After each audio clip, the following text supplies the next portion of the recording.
Este podcast es presentado por Encuentros, un podcast de Movie, la plataforma de cine seleccionado a mano.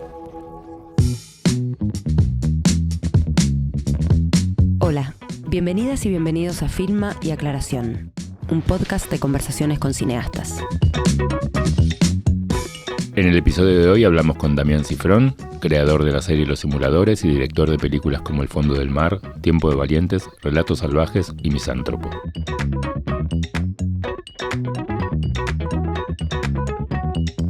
Eso nos indica que el asesino es relativamente pesado. No es un chico. Mira, si no querés ir conmigo, decímelo. Escúchame, cumpleaños, ¿dónde están las sartenes de acero para pescado? I think you got terror. I need you to use it as fuel. Estoy diciendo que el cordón estaba sin pintar. Me quedé pensando, siempre que sé que estás ahí por filmar allá, era hasta qué punto había algo de sueño del pibe, ¿no? Esto de haber ido al cine de Hollywood de tu infancia, el con el que crecimos todos, etc. Y golpe digo, bueno, nada, estoy finalmente en Hollywood, voy a filmar en Estados Unidos. En todo este proceso largo, ¿tenías eso como cuando decidiste mudarte de ahí? ¿Tenía algo que ver con eso? Te juro que no. Primero, nunca decidí mudarme ahí, ni me mudé ahí. O sea, siempre fueron viajes esporádicos, pero nunca tuve casa, siempre estuve en hotel un tiempo. El máximo tiempo que tuve fue cuando iba a filmar El Hombre Nuclear en Londres. Ahí estuve 3 meses. Y después cuando filmé esta película en Canadá, que estuve 5 meses, y en pandemia, que ese fue muy duro porque no podía viajar mi familia, no podía ver a mi mujer, a mis hijas. Perderte 5 meses de la vida de tus hijas, es todo un temita. Sobre todo aislado, sin vacuna, miedo acá, miedo allá, cómo están todos, ¿viste? Esa fue. ¿Qué edades tienen tus hijas? Tienen 8 y 13, van a ser 9 y 14, en las 2 ahora somos todos de junio, julio, cumpleaños. ¿Y nunca te pintó mudarte, digamos, instalarte allá? Nunca, no, ni me pintará, no. Sí, a mí me gusta vivir en Buenos Aires y me gusta pasar tiempo en Uruguay y no me gusta Los Ángeles. Ciudades que sí me gustan, Nueva York me gusta mucho más y Madrid es una ciudad donde pasaría tiempo. Baltimore. No, Baltimore. ¿Por qué la peli se transcurre en Baltimore, que tampoco es Baltimore? Es que iba a transcurrir en otro lado. Mirá, la película empezó, el guión original transcurría en Orlando. Hubo una masacre en Orlando, un tipo entró a un bar, y entonces ahí inmediatamente a todos se le pusieron los pelos de punta. Dijeron, no podemos hacer una película sobre un asesino en masa que transcurre en Orlando. Y se iba a filmar en Atlanta y después, por cuestiones de, el que te devuelven el impuesto, tax rebate y qué sé yo, apareció Canadá. Y en Canadá puede filmar Baltimore o Filadelfia. Y entre esas dos, Baltimore y Filadelfia, dije, Baltimore está menos filmado en cine, es The Wire. Edgar Allan Poe, sí, The Wire, qué sé yo. Entonces, hay algo de segunda unidad en Baltimore y me gustaba más, y es un poco más chica que Filadelfia, me parecía más acorde. El germen de la idea, digamos, me parece que está en el título local. Digamos. Sí, que eso es el título, olvídate. Okay. La película se llama Misántropo. Okay. Llámenla como quieran en otros lugares, pero el título es Misántropo.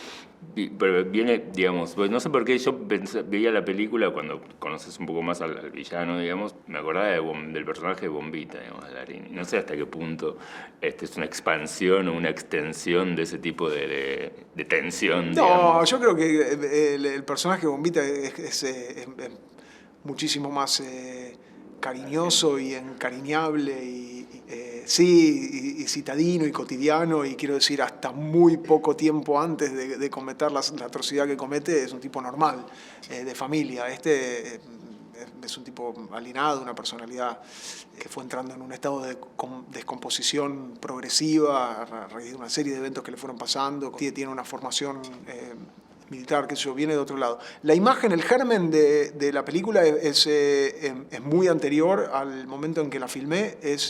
La primera idea que tuve de la película fue en 2010, incluso mucho antes de Relatos Salvajes, y la imagen que se me presentó fue la de un tirador nocturno en medio de una celebración, en una situación de mucha euforia colectiva, pasado de rosca. No soy misántropo, pero las celebraciones, por ejemplo, cuando llega la época en que viene Navidad, Año Nuevo, Carnaval, yo haría fast forward, y lo mismo pasa con toda la seguidilla de cumpleaños, con todo eso, sobre todo el propio, pero no para nada por una cuestión de la edad y todo eso. Pero bueno, la primera imagen que tuve fue eso, como una celebración, un poco pasada de rosca como todas las celebraciones, en donde aparece este tirador cuyos disparos están enmascarados por los fuegos artificiales, entonces la gente no nota que está siendo atacada y está festejando mientras otros están muriendo, y eso continúa, empiezan a aparecer sirenas hasta que bueno, se toma conciencia del ataque en curso. Y en ese momento no me parecía que eso era una película argentina y no tenía demasiado sentido para mí filmar una película norteamericana. O sea, estamos hablando, había hecho Hermanos y Detectives, no tenía ningún tipo de proyección internacional, ni la verdad, ni deseo de decir quiero ir a filmar, para nada, digamos. Pero se me ocurrió eso, y ahí quedó. Después, Relatos Salvajes, 2014, bueno, ahí como que tuvo mucha repercusión, como un recorrido muy largo, no solo en Cannes, pero después un montón de festivales, digamos, todo lo que pasó. Y ahí recibí un montón de propuestas de agentes, de estudios, de esto, a ver, ¿qué querés hacer? ¿Qué querés filmar? ¿Qué sé yo? Y en las reuniones que iba teniendo, viste, capaz comentaba varias historias porque había sido una época muy expansiva en términos creativos, había generado un montón de cosas, de las cuales Relatos Salvajes era lo que menos, viste, estaba casi interesado en filmar, pero se armó y le vi vitalidad y se convirtió en un proyecto que me abrió un montón de puertas y que me expresó un montón, siento. Pero cuando contaba esto, ya con este título que no sé si no saqué de alguna crítica a Relatos Salvajes negativa, que hablaba de misantropía y no sé qué, y dije, ¿sabes qué? Me gustó el concepto, una palabra que me resultó atractiva, y la veía, viste, así como título, misantropía, me gustó. Entonces la llamé así, y cuando empezaba a contar la película, a todos les encantaba, y decía, porque la sensación era que había películas de enormes presupuestos, franquicias, superhéroes, todo eso, que había películas de suspenso y de terror, pero que normalmente el foco estaba puesto en lo sobrenatural, pero que ya nadie hacía thrillers policiales. Bueno, no era Harry el Sucio, ese tipo de cosas, nada. Entonces, esto puede ser, digamos, hay un lugar para una película así, adulta, digamos, para un público adulto, entretenida, pero que no es de ni megaproducción, ni una película más, si se quiere, por una audiencia más sofisticada y reducida. Y la empecé a escribir. Me acuerdo, estaba en un hotel en algún momento escribiendo, viajo bastante, viste, a escribir, a aislarme un cacho y escribir. Y me acuerdo que ahí se produjo el tiroteo en Orlando, creo que fue de los primeros que apareció. Y ahí al toque recibo un llamado de la gente con la que estaba haciendo la película en ese momento, de, che, no se puede cambiar de ciudad, bueno, en vez de que transcurriera en Orlando, que transcurriera en algún otro lugar. Porque era en Orlando, era en verano, me imaginaba una película, nada que ver con la que terminó siendo en términos de textura, me imaginaba una película con mucho calor. Tipo, se me venía, me acuerdo, In the Heat of the Night, viste, como con los policías arremangados, transpirados, como me gustaba esa atmósfera. Y además Orlando y Miami en sí, en verano, me resultan infernales, viste.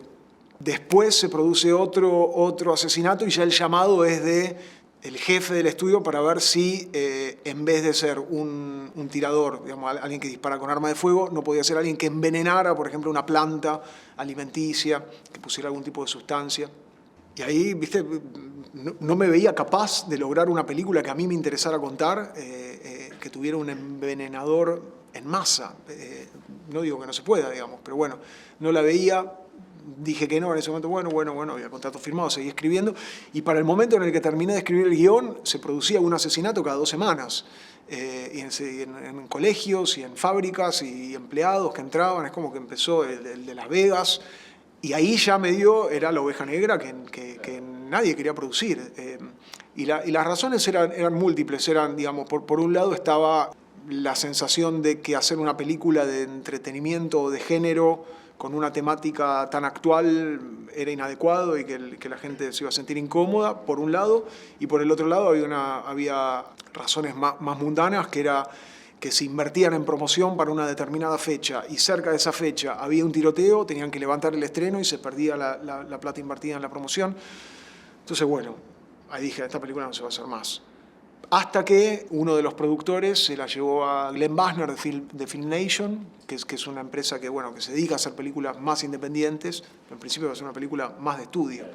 Leyó el guión, le gustó, dijo, no, al revés, esto es una película contemporánea, es una película no sé qué. Bueno, pero no es una productora que tiene plata para financiarla. Entonces dijo, bueno, voy a ir al mercado de Cannes, no al Festival de Cannes, sino al mercado de Cannes, y la vamos a vender ahí a los distribuidores internacionales. Fui con el guión, digamos, una cosa en un cine, se hizo un clipcito, un arte conceptual, leyeron el guión, yo di una charla ahí y ya fui con Shailene, que era, bueno, tenía ya una actriz que la quería hacer, que le gustaba particularmente la historia. Bueno, y ahí la película se vendió a todo el mundo, menos a Estados Unidos. Estados Unidos no la compró. Y la película no tuvo distribución en Estados Unidos hasta después de absolutamente terminada, que la compró una compañía con la que choqué bastante, entre otras cosas, por el cambio de nombre, que bueno, fue como una batalla, luché a capa y espada, la perdí. Dentro de la película, te puedo decir que hasta el último fotograma me hago cargo, digamos. Si les gusta este podcast, pueden seguirnos en Spotify, YouTube o en donde estén escuchando este programa.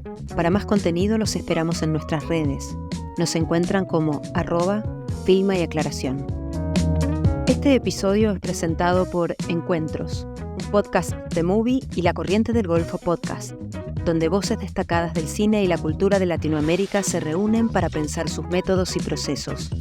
Son conversaciones informales de aproximadamente 1 hora entre colegas que comparten el amor por el cine y reflexionan sobre el oficio, sus influencias y sus experiencias personales. Encuentros cuenta con 3 temporadas y episodios especiales, con la participación de Gael García Bernal, Dolores Fonsi, Mercedes Morán y Rodrigo Moreno, entre otros.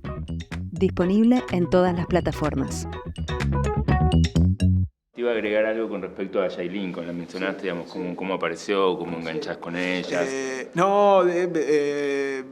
Bárbara, divina, muy socia de la película, es productora también.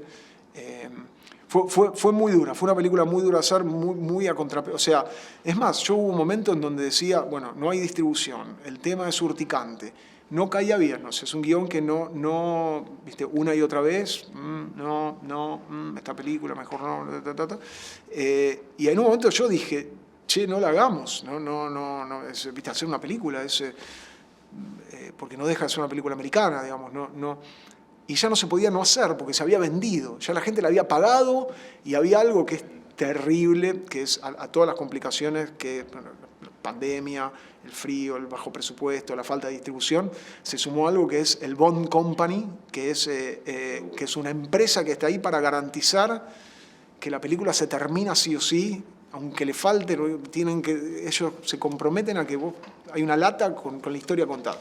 Y si te pasás de días, te pasás de jornadas, te la terminan ellos, te sacan y te la terminan ellos como sea. Entonces estaba esa amenaza ahí con un funcionario, ¿viste? Que era como, ¿viste? Una cosa tremenda. La verdad que fue muy rápido, ¿viste? Bueno, qué sé yo.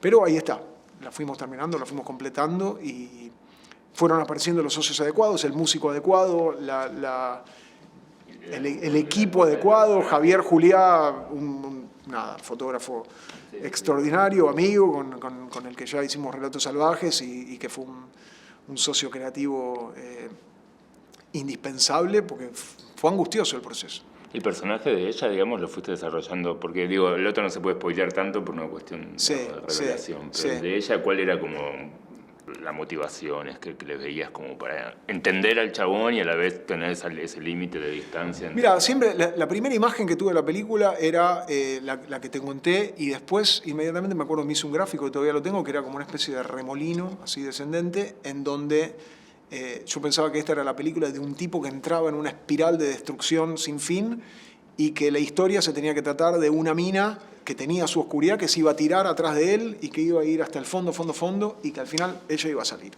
a salir renovada. Pero si me preguntás, el corazón de la película para mí, por supuesto que es ella, pero es la relación entre ella y el personaje de Ben Mendelsohn. Para mí acá hay un protagonista mixto, es una historia de mentor y discípulo. Me acuerdo las referencias que se me venían, por ejemplo, La Sociedad de los Poetas Muertos es una película que vos recordás al protagonista lo recordás a Robin Williams, pero en el fondo estructuralmente el protagonista es Ethan Hawke. Él es el que llega de punta a punta del relato, al que le pasan las cosas, al que les pasan los cambios, pero es el vínculo entre ellos dos lo que progresa, y es un protagonista compartido. Y acá a mí me resultaba tan importante lo que le pasa a ella, lo que se va revelando, lo poco que se va revelando, porque también tengo escrito, ¿no?, su historia, su pasado, sus cosas. Sentí que no era una película que se tenía que concentrar en eso, que no importaba, y que además que ella no lo quería contar, y no me parecería, la escena en la que están en la cocina, digamos, había una versión en donde él la hacía desembuchar, me pareció que no había tiempo, ¿no? Está buscando un asesino, lo que le pasó, no le pasó, a él no le importa, lo único que le dice es: necesito que tu odio, tu dolor, tu angustia lo uses como combustible para traerme algo nuevo, traerme alguna pieza de información nueva. Digamos, lo único que me va a dejar a mí en paz es una pista sólida. Pero por primera vez alguien la ve. Para mí es no te digo que es autobiográfico, pero cuando estás en momentos, tanto en El hombre nuclear como en esta película, momentos de mucha tensión, de mucha exigencia, no es lo mismo filmar acá con amigos, con KS, con Matías, con Hugo, que gente que quiero, que me quiere. Acá es gente que está gastando plata de otros, que tiene que terminar la película, porque si no viene el Bond Company, les hace un juicio y les saca la película de las manos. Es un mundo muy, muy hostil, que algún día por ahí haré una película para contar cómo es ese mundo y cómo son los pormenores que se le parece a lo que vive el personaje de Mendelssohn adentro de la institución. Ya es difícil hacer una película. Además de lo difícil de hacer una película, te tenés que bancar infinitas discusiones y situaciones que te retiran la energía de donde la tenés que poner. Sacan el misántropo de adentro también. Y hay por todos lados. Esta es una película en la que hay, si se quiere, no creo que haya simpatía por el villano, digamos, pero hay empatía, hay comprensión y hay acercamiento, y no hay empatía por quienes en teoría representan la ley y están velando por los intereses de la comunidad. Digamos, lo que son los jefes de Lamarck, que lo terminan echando, son gente que está persiguiendo unos intereses que para mí son siniestros, son nefastos y son vacíos además. Y eso lo vi mucho. Entonces, a mí me interesaba mucho esa dinámica, la de la investigación policial en el contexto de una institución. Es un drama institucional que te está atacando y desviando del punto al que tenés que ir. Te hago una breve que tiene que ver con los simuladores, también qué pasa. Y viene, mirá, la estoy escribiendo. Yo desde que terminó la serie, estoy hablando de 2003, siempre estuve juntando material para hacer la película de los simuladores. Es como que se anunció 850.000 veces, pero era real que había algo, ¿viste?, ahí en curso. Entonces, tengo 200 páginas de cosas, de ideas, que obviamente no conviven todas, pero ahora estoy absolutamente focalizado en el guión de esa película. Es lo próximo que voy a filmar, la voy a filmar en octubre. Es un proyecto, creo que es el proyecto, riesgoso, Creo que la película de simuladores es mucho más riesgoso y en términos de ideas, de polémico, de posible controversia. No es ni remotamente la película que siento que alguien se puede estar esperando o que puede creer que va a ser. Pasaron 20 años, los tipos son otros, el mundo es otro, y creo que ellos ya no quiero anticipar mucho. Pero me tiene muy entusiasmado, y espero tener un guión dentro de poco para mostrarle a muy poquita gente, y la producción debería empezar, en octubre deberíamos estar filmando. Sí. KS hace, sí, la financiación es de Paramount y la producción la hace KS. Sí. Esto fue Filma y Aclaración, un podcast conducido por Diego Lehrer y producido por Espacio Potencia. Producción general, Pedro Tolchinsky Prus. Edición, gráfica y comunicación, Tomás Lehrer. Locución, Vera Chemerinsky. Operación, Ariel Fronte. Este proyecto es posible gracias al programa de mecenazgo del Gobierno de la Ciudad de Buenos Aires, a la Fundación Itaú y al Fondo Metropolitano de la Cultura. Agradecemos a Analía Díaz, a R770 y a su director Martín Signa. Pueden seguirnos en nuestras redes como @Filma y Aclaración. Este podcast fue presentado por Encuentros, un podcast de Movie, la plataforma de cine seleccionado a mano. En cada episodio, una nueva conversación. Mercedes Morán, Paulina García, Jairo Bustamante, Santiago Motorizado, Benjamín Neistat y más hablan sobre sus propios métodos y procesos creativos, contando experiencias personales y reflexionando sobre películas y cineastas que han influenciado e inspirado su trabajo. Encuentros es presentado por Movie y La Corriente del Golfo Podcast. Escucha Movie Podcast Encuentros, disponible en tu plataforma de podcast favorita.